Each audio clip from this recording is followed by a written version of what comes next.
오늘은 추수감사주일입니다. 여러분 추수감사절 잘 지키고 있습니까? 여러분 추수감사절을 지키는 사람이 누구죠? 누가 추수감사절을 지켜야 할까요? 성경의 언어로, 성경의 단어로 장막절입니다. 오늘이. 여러분 장막절을 잘 지키고 있습니까? 어떤 사람이, 누가 장막절을 지켜야 할까요? 여러분 장막절을 지키는, 추수감사절을 지키는 그 주체가 누구일까요? 하나님은 저와 여러분에게 장막절을 지키라 명령하셨습니다. 추수감사절을 지키라 명령하셨습니다. 그렇다면 그 추수감사절을 지키는 사람은 나입니다. 하나님께 부름받은 성도 한 사람 한 사람이 추수감사절을 지켜야 하는 주체임을 믿습니다. 그렇다면 추수감사절, 장막절을 잘 지키시기를 주님의 이름으로 축복합니다. 잘 지키고 계세요? 오늘 추수감사절을 잘 지키기 위해서 무엇을 준비하셨어요? 추수감사절을 잘 지키기 위해서 얼마만큼 준비하셨어요? 추수감사절을 잘 지키기 위해서 정말로 잘 지키려고 하는 그 마음의 중심을 가지고 오늘 이 자리에 디아스포라 가정에서 예배하고 있습니까, 여러분? 이렇게 질문을 드리면 여러분 머릿속에 이제 몇 가지가 떠오를 거예요. 감사헌금, 한 해 동안 감사의 제목들, 시편 136편으로 감사 제목을 26가지 써오라고 했는데 26가지 감사 제목들, 몇 가지 어떤 것들이 떠오르는 게 있을 거예요. 추수감사절을 응당히 그렇게 지키는 게 우리의 전통 아니었어요? 근데 이번 2020년은 하나님의 말씀 성경을 통해서 조금 더 추수감사절에 대해서 묵상하고 살펴볼 수 있는 계기가 되었습니다. 왜냐하면 코로나19라고 하는 새로운 시대가 우리가 지금 처한 상황과 환경과 형편들을 더욱더 성경적으로 살필 수 있는 기회를 제공해 주었거든요. 이 코로나19 시대 때문에 우리가 수많은 것들을 하지 못했습니다. 그리고 새로운 것들을 해야만 하는 시대가 되었어요. 우리는 지금 마지막 때라고 이야기합니다. 말세라고 이야기합니다. 주님의 재림이 가까이 왔다라고 이야기를 하고 코로나19라고 하는 전 세계적인 전염병으로부터 시작해서 참 많은 마지막 때의 징조들을 우리가 아주 살갑게 곁에서 체험하고 느끼면서 살고 있습니다. 그래서 그런 때 하나님이 셈족으로 우리 대한민국을 부르셨는데 셈족, 제사장의 사명을 가지고 있는 이 민족에게 이 마지막 때 대추수와 부흥, 하나님의 때를 준비하는 그 사명을 우리가 갖기를 이미 여러 차례 힘써서 기도하였습니다. 그래서 놀랍게도 2020년 추석은 우리 한국의 추수감사절이죠. 추석은 가장 성경적인 성경의 언어 장막절의 절기와 날짜와 시기가 거의 흡사하게 맞아 딱 떨어진 때가 2020년입니다. 그리고 감사하게도 하늘바람교회 추수감사절 10월 셋째 주가 그 즈음에서 함께 지켜주고 있는 것이 참 감사한 제목입니다. 여러분 셈족의 사명, 제사장의 사명을 사모하여서 사명을 끌어안는 교회와 성도 여러분 되시기를 주님의 이름으로 축복합니다. 오늘 우리가 한 전도사님께서 인사하셨어요. 사역자이죠. 이 목사도 사역자라서 예배를 집례하며 설교하고 있습니다. 평신도 여러분은 지난 일주일 동안 믿음의 빛을 가지고 잘 사셨습니까? 평신도 여러분은 오늘 추수감사절을 잘 준비하여서 하나님 앞에 나오셨습니까? 이 질문 앞에서 어떤 분들은 생각을 할 거예요. 내가 지난 한 주간 믿음의 빛을 가지고 잘 살았는가? 내가 오늘 추수감사절을 잘 지키기 위해서 준비하여서 나왔는가? 라고 생각을 할 거예요. 그리고 또 어떤 성도들은 이런 생각을 하는 사람이 이 중에 최소한 어떤 분들이 있을 거라고 믿습니다. 믿고 싶어요. 이렇게. 네. 왜 굳이 평신도라고 얘기를 하지? 성경 창세기 1장 1절에서 요한계시록 21장까지 읽어보시면 성경 안에 단 한 차례도 평신도라고 하는 단어가 등장하지 않습니다. 그런데 우리는 목사가 불러주는 이름 혹은 나 스스로가 생각하는 이름이 평신도예요. 여러분 평신도이십니까? 제가 저의 언어 습관, 오랜 세월 동안 굳어진 언어의 습관이 있기 때문에 저도 알게 모르게 평신도라고 하는 표현들을 자주 사용하고 있습니다. 쓰지 않지는 않을 거예요. 하지만 더 의식적으로 평신도라고 하는 언어를 쓰지 않아야 합니다. 여러분들도 지난 수십 년 동안 신앙생활 하시면서 알게 모르게 평신도라고 하는 생각이 마음의 끝까지 남아서 지금 여러분의 정체성을 평신도라고 생각을 하고 있을 거예요. 그러나 이제는 의식적으로라도 평신도라고 하는 단어를 떼어버리셔야 돼요. 지난주에 말씀과 설교를 나누었지만 마지막 남아있는 그 생각이 여러분을 만들어갑니다. 어떤 생각을 가지고 있느냐가 여러분의 정체성, 여러분의 삶의 질을 결정합니다. 근데 수많은 성도들이 나는 평신도라고 생각을 하고 있어요. 여러분 평신도이십니까? 아니면 성도이십니까? 여러분 성도이신 줄 믿습니다. 성경 안에 끊임없이 하나님께서 우리를 불러주신 이름은 성도예요. 이 목사는 목사입니까? 성도입니까? 이 목사 역시 하나님께 부름받은 성도인 줄 믿습니다. 다시 질문을 드릴게요. 여러분 성도이십니까? 하나님께 부름받은 제사장들이십니까? 여러분은 성도이지만 더욱더 구체적인 정체성은 하나님께 부름받은 제사장이에요. 하나님 우리를 어느 누구도 평신도로 부르지 않았습니다. 그럼에도 불구하고 많은 사람들은 평신도라고 하는 생각을 가지고서 평신도답게 평신도의 수준에서 평신도의 몫을 가지고 세상을 살기를 원합니다. 목사님은 목사님이시니까 그 일을 감당하시고 목사님은 목사님이시니까 그렇게 생각하시지만 우리는 평신도잖아요, 목사님. 평신도들은 삶의 몫이 있고 평신도들은 삶의 일이 있고 평신도들은 이럴 수밖에 없습니다. 목사님이시잖아요. 저희는 평신도잖아요. 이런 생각들, 이런 언어들, 이런 표현들을 참 많이 사용하고 있습니다. 이런 평신도라고 하는 표현은 여러분의 생각일 뿐이에요. 특별히 저를 목사라고 부르고 있죠. 목사는 어떤 일을 하는 사람이죠? 목사는 제사장이면서 선지자입니다. 선지자이면서 제사장입니다. 심지어 왕의 권세를 가지고 있습니다. 너희는 택한 족속이요 왕 같은 제사장이다 라고 주님께서 우리를 성경의 언어로 정확하게 말씀해 주셨어요. 창세기 1장 28절에서 2장 28절에서 너희는 생육하고 번성하고 충만하라. 이 땅의 모든 것을 다스리라. 생육하고 번성하고 충만하라. 우리에게 생명의 부양자 sonship이라고 하는 사명을 주셨습니다. 정복하고 다스리라. 여러분 왕의 대행자 킹십이라고 하는 하나님의 왕권을 우리에게 주셨습니다. 이게 우리가 가지고 있는 정체성임에도 불구하고 우리 끊임없이 평신도라고 생각을 하고 있어요. 그래서 목사는 제사장이기 때문에 사람을 하나님과 연결시키는 일을 합니다. 사람과 사람을 복음으로 연결시키는 역할을 합니다. 그 사람에게 복음을 전하고 복음을 들은 그 사람의 죄사함, 속죄의 은혜, 세례의 은혜를 경험케 하여서 그 사람이 예수님의 몸으로서의 교회에 들어갈 수 있도록 이렇게 연결시키는 사명이 제사장된 목사에게 있어요. 이것이 목사만의 사명일까요? 주의 복음을 증거하고 그 사람에게 속죄, 제사함, 세례의 은혜를 경험하게 하고 하나님의 공동체 교회 안으로 들어가게 하는 것. 이게 성도 여러분 제사장의 사명인 줄 믿습니다. 그런데 이 시대가 제사장의 사명을 감당하고 있을까요? 제사장이 누구라고요? 하나님과 사람을 연결시키는 것이 제사장이에요. 이 시대의 성도들이 제사장의 사명을 감당하고 있을까요? 제사장이 뭐라고요? 하나님과 사람 사이를 연결시키는 거예요. 그런데 참 많은 성도들이 평신도라고 하는 생각으로 자신의 삶을 축소시킬 뿐 제사장의 사명을 감당하지 못하고 있습니다. 신앙은 말이 아니에요. 신앙은 고백이 아니에요. 신앙은 삶으로 증명되어지는 거예요. 이 설교의 능력은 이 설교 언어가 아니에요. 실제로 삶으로 증명되어지는 것이 설교의 능력인 줄 믿습니다. 여러분 신앙의 능력, 신앙의 파워는 여러분의 삶이 증명하는 거예요. 그런데 이 시대의 성도들이 제사장의 사명, 하나님과 사람을 연결시키는 사명을 감당하고 있습니까? 이거 어려운 숙제예요. 불편한 질문이에요. 어느 한 지체가 이제 어제 전화를 했어요.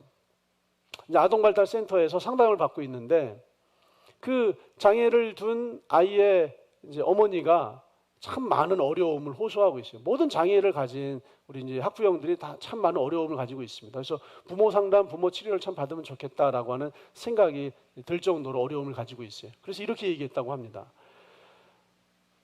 정말로 힘든 일이 있으면 종교의 힘을 빌려보는 것도 큰 도움이 됩니다. 가까운 교회 나가셔서 하나님을 찾으시고 예수 믿으십시오. 라고 종교의 힘, 교회에 나갈 것을 권면했어요. 그때 그분이 뭐라고 말씀하셨냐면 이렇게 이야기를 했대요. 제가 직장을 다니고 있는데 제 바로 위에 있는 직장 상사분께서 주일날 교회를 다녀오시며 월요일날 저에게 주보를 건네줍니다. 같은 사무실에 있는 여러 동료들에게 주보를 건네줍니다. 그리고 그분 책상에 앉아서 성경을 필사 쓰시기도 하고 기도하시기도 하고, 누가 봐도 교회를 다니는 사람인데 우리 사무실에서, 우리 팀에서 그 상사를 좋아하는 사람이 아무도 없습니다.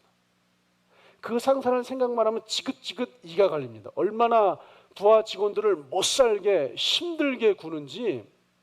저는 지금 전보를 받아서 다른 데에서 근무를 하고 있는데 제 후임으로 온 제 후배가 저에게 전화를 했습니다. 선배님은 어떻게 그 상사 밑에서 감당하셨어요? 새로운 사람도, 과거에 있던 사람도, 같은 팀에 있는 사람들도 전부 다 지긋지긋 너무 힘들어합니다. 일에 대한 욕심이 있어서, 성과에 대한 욕심이 있어서 부하들을 다그치는데 그게 얼마나 힘든지 그 사람만 모르고 다 알고 있어요. 그래서 저는 교회를 생각하면 그 사람이 떠올라서 교회는 나가고 싶지 않습니다. 그 성도는 제사장의 사명을 감당하고 있는 거예요, 없는 거예요? 제사장의 사명을 감당하지 못하고 있어요. 이게 어쩌면 이 시대 성도들의 현실일 수도 있어요. 어제 식당을 갔습니다. 식당 대문 앞에서 전도사님과 제가 대화를 나눴어요. 전도사님, 비빔국수가 있고 비빔냉면이 있는데 뭐 드시겠어요? 목사님 드시고 싶은 거 시키세요. 아니, 전도사님 드시고 싶은 거 시키세요. 아니, 목사님 좋은 거 시키세요. 아니, 전도사님 드시고 싶은 거 시키세요. 그 옆에 한 자매와 형제가, 그 식당 이름이 낙원이었어요. 낙원. 낙원, 뭐 신락원, 뭐 천국, 뭐 이게 좀 하나님 몸된 교회가 좀 연상이 될 수도 있는 단어들이잖아요. 근데 그 낙원이라고 한 식당 앞에서 목사님과 전도사님, 목사님 드시고 싶은 거 드세요. 전도사님 드시고 드세요라고 했더니 그 자매가 같이 온 형제에게, 오빠 여기 교회가 운영하는 데 아니야? 여기 들어가도 돼? 아니, 그 낙원이라고 한 식당 앞에서 목사님 전도사님 했더니, 오빠 여기 교회가 운영하는 데 아니야? 혹시 교회가 운영하는 데라면 여기 가면 안 되는 거 아니야? 이런 대화를 나누고 있는 거예요. 이 시대의 교회가 제사장의 사명, 사람을 하나님께 연결시키는 사명을 감당하고 있는 거예요. 이 시대의 교회가 매력을 잃어버렸어요. 이 시대의 성도들이 매력을 잃어버렸어요. 주의 복음을 증거하기 위해서 뭔가 매력적이어야 돼요. 그 구약의 사람들은 내가 제사장을 통해서 하나님께 나아가면 나의 모든 죄가 속죄함 받고 정결케 되어서 다시 시작할 수 있다라고 하는 새로운 기회를 부여받는 어떤 영적인 복음의 매력을 가지고 있었어요. 근데 이 시대의 교회들은요, 이 시대의 성도들은요, 전혀 그런 영적인 매력, 복음의 매력을 가지고 있지 않습니다. 오히려 교회가 운영하는 데 아니야?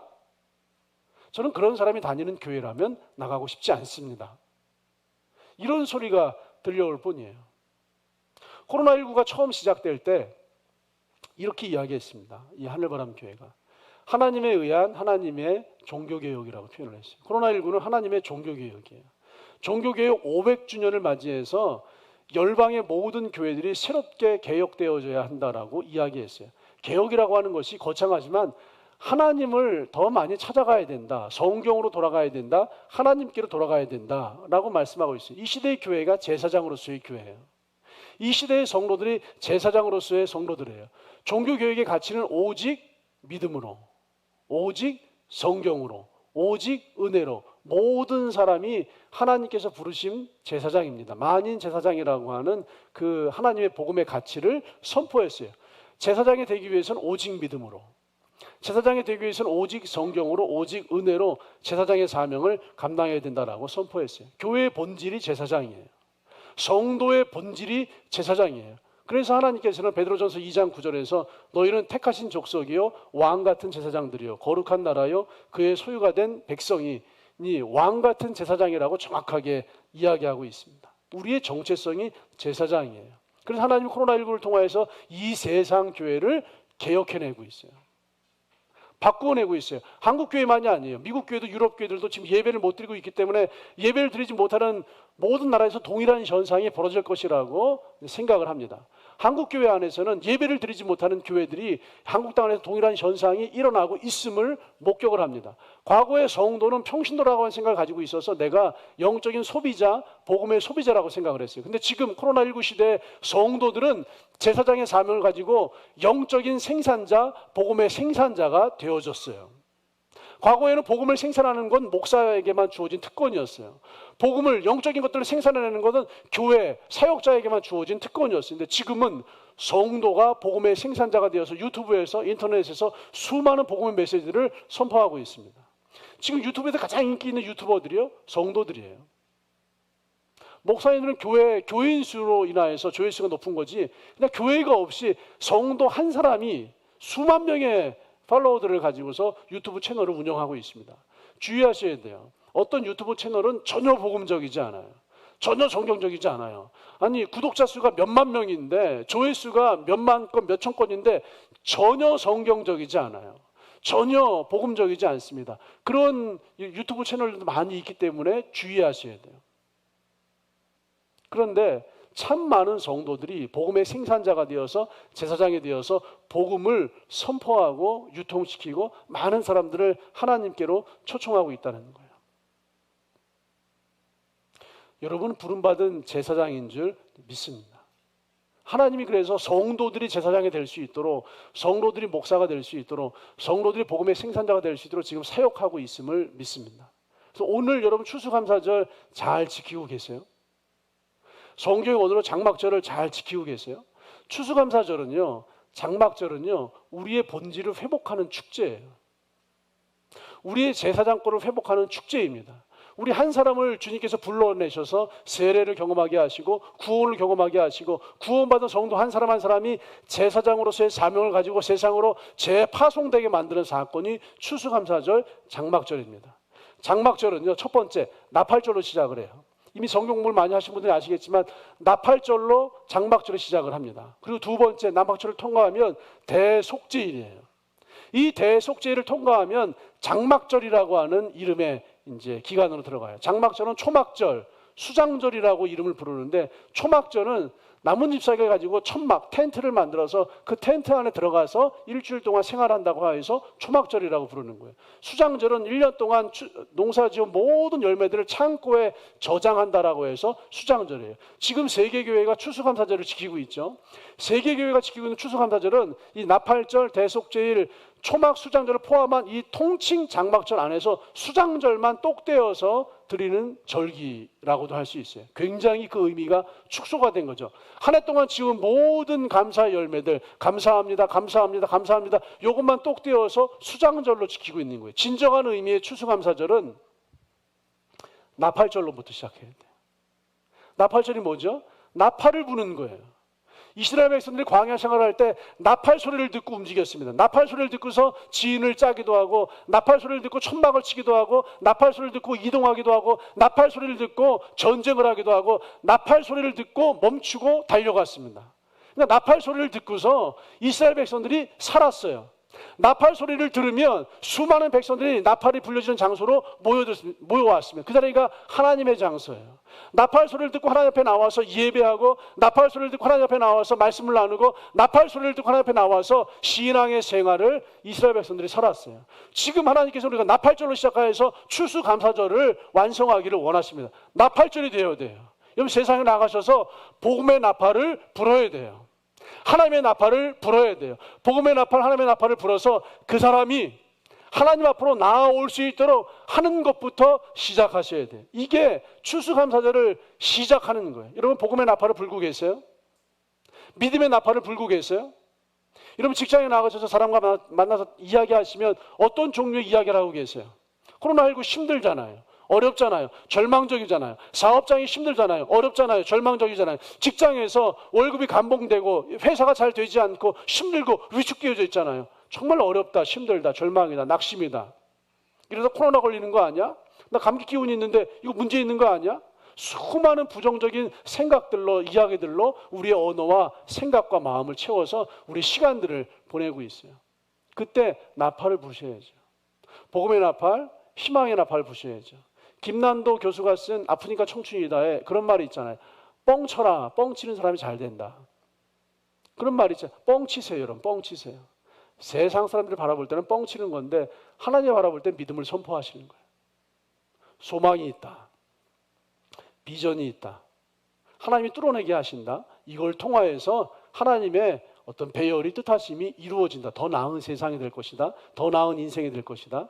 하나님의 비전을 선포하시는 거예요. 그게 세상 사람들은 뻥이지만 하나님에게는 그게 믿음으로 들려지는 거예요. 믿음을 선포하는구나. 믿음의 나팔을 부는구나. 믿음의 이야기를 하는구나. 절망적이에요. 직장이에요. 절망적이에요. 사업장이에요. 그래서 절망적인 이야기를 하시겠어요? 하나님에게 뜻이 있을 거야.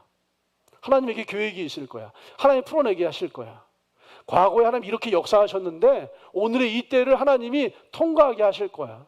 그때 홍해를 건너게 하신 하나님, 광야 40년을 살게 하신 하나님, 내 인생에도 홍해와 같은 그 순간 하나님이 그것을 기가 막힌 은혜로 풀어내시더라고. 오늘 이것보다 더한 고난이었었는데 그거를 하나님께서 뚫어내시더라고. 오늘도 그렇게 역사하실 거야.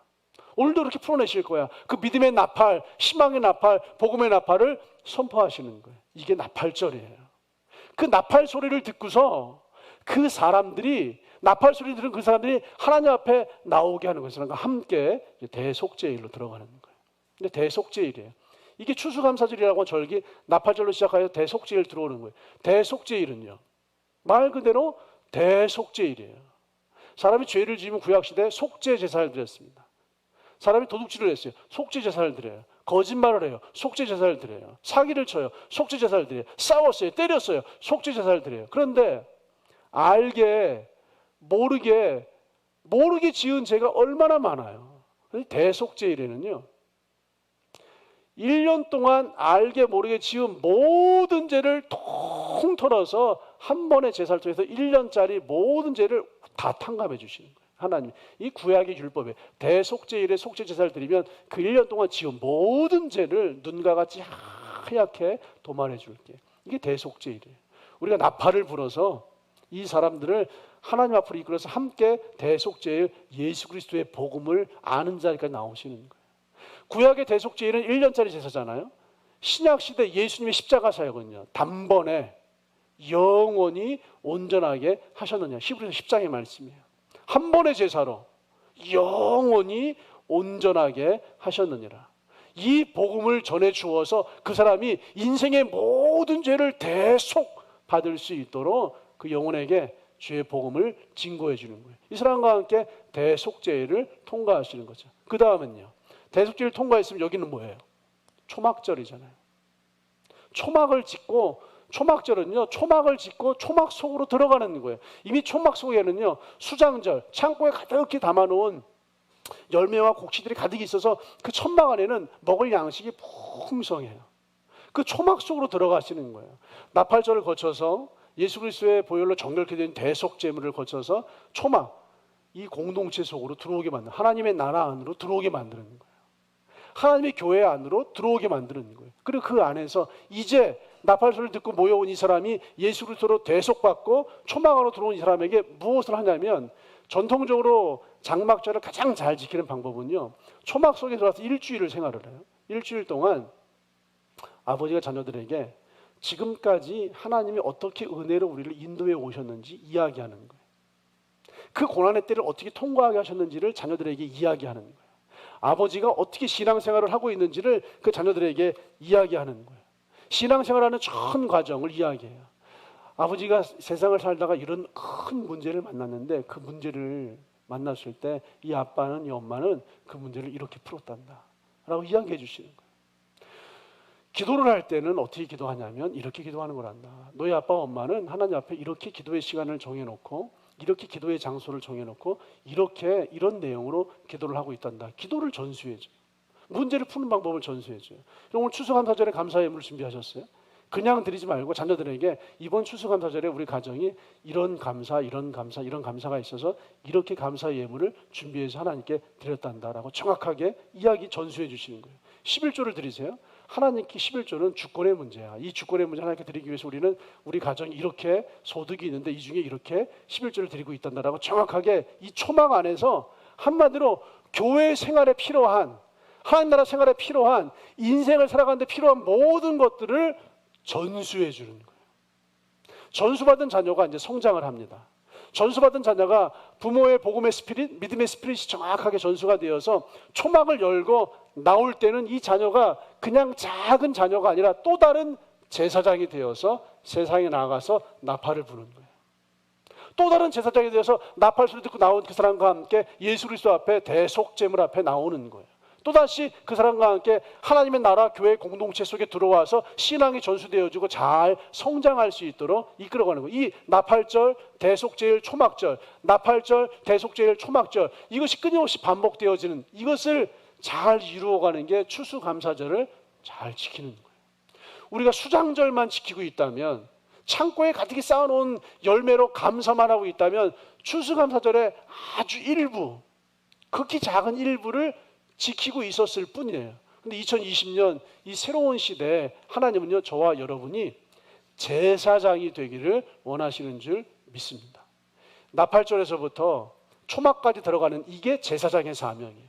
믿지 않는 자들에게 복음의 나팔을 불어서 하나님 앞으로 이끌어 나오고, 이 영혼과 함께 예수 그리스도 앞에 나가서 속죄, 대속의 은혜를 경험케 하고 하나님 나라에 함께 들어가도록 연결시키는 이 사명을 추수감사절을 지키는 그 성도들에게 하나님께서 허락해 주신 줄 믿습니다. 이게 제사장이에요. 그래서 이것이 하나님의 종교개혁이라고 믿습니다. 왜 이 시대에 하나님께서 목사 한 사람 제사장으로 충분할 텐데 여러분 각자 흩어놓으신 처소에서 가정 처소교회 제사장으로 세우시는 이 일을 하나님께 펼치실까요? 이 시대를 잘 분별하셔야 돼요. 이 시대가 누가 뭐라고 해도 마지막 때인 것은 분명합니다. 마지막 때를 향해서 걸어가는 것이 분명합니다. 이 마지막 때 하나님께서는요, 마지막 추수의 때, 마지막 부흥의 때를 성경 안에서 예배해 놓으신 줄 믿습니다. 그래서 추수할 것은 많은데 추수할 일꾼이 없다라고 하는 찬양이 있는 것처럼 이 마지막 때 영적인 대추수를 위해서 하나님은 더 많은 제사장들을 세상에 파송해야 할 이유가 충분한 줄 믿습니다. 그럼 질문을 드릴게요. 평신도세요? 아니면 제사장이세요? 제사장인 줄 믿습니다. 이 목사가 제사장이에요? 여러분이 제사장이에요? 둘 다 제사장인 줄 믿습니다. 그래서 이번 추수감사절을 감사합니다, 감사 제목을 적어서 드리는 이 정도만이 아니라 나팔절에서부터 대속제일, 초막까지 들어가시는 진정한 추수감사절을 잘 만들어내시기를 주님의 이름으로 축복합니다. 그래서 오늘 주보에도 나와 있지만, 그래서 오늘 추수감사절부터 온라인 전도를 시작하려고 해요. 여러분 온라인에서 제사장이 되세요. 현장에서 제사장이 되세요. 1단계는요, 잃은 양을 분별하는 거. 오늘부터 이번 주 금요일까지 기도하시면서 잃은 양들을 찾아내세요. 나를 통해서 구원하길 원하시는, 내가 나팔을 불어서 하나님 앞에 나오길 원하시는 그 잃은 양들을 분별하세요. 기도하세요. 그리고 다음 주에는 작정을 할 거예요. 5명을요. 어떻게 5명을 작정을 할까요? 5명 전도하는 게 얼마나 어려워요. 주님의 하나님 앞으로 이끌어오는 게 얼마나 어려워요. 그런데 하나님 앞으로 이끌어오는 게 어려운 게 아니라 교회 안으로 데리고 들어오는 게 어려운 거예요. 교회 안으로 데려오지 마세요.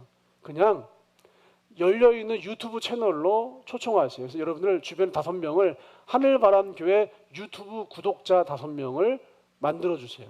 온라인 전도하시는 거예요. 그래서 하늘바람교회 유튜브 채널을 온라인 교회라고 가정을 한다면 그들을 정기적으로 하나님의 말씀과 복음을 들을 수 있는 온라인 구독자를 만들어주세요. 여러분 5명씩 초청하셔서 5명을 온라인 구독자로 만드시고 그 사람들에게 구독자가 되면 계속해서 하늘바람교회가 만들어내는 영상이 그 사람에게 전달이 될 테니까 그 사람은 영상을 통해서 복음을 듣게 될 것이에요. 그리고 가능하다면 현장으로도 초청을 해주세요. 지금 131명의 오늘 날짜로 131명의 하늘바람교회 구독자가 있어요. 그중에 한 30명은 뭐 모르는 사람이다라고 이제 치면 100명의 하늘바람교회 구독자가 있어요. 그러면 11월 셋째 주 비전 펀드 주일에는요 500명의 구독자가 만들어지기를 축복합니다. 그게 여러분 온라인에서 제사장 복음 전파의 사명을 감당하는 것이라고 믿습니다.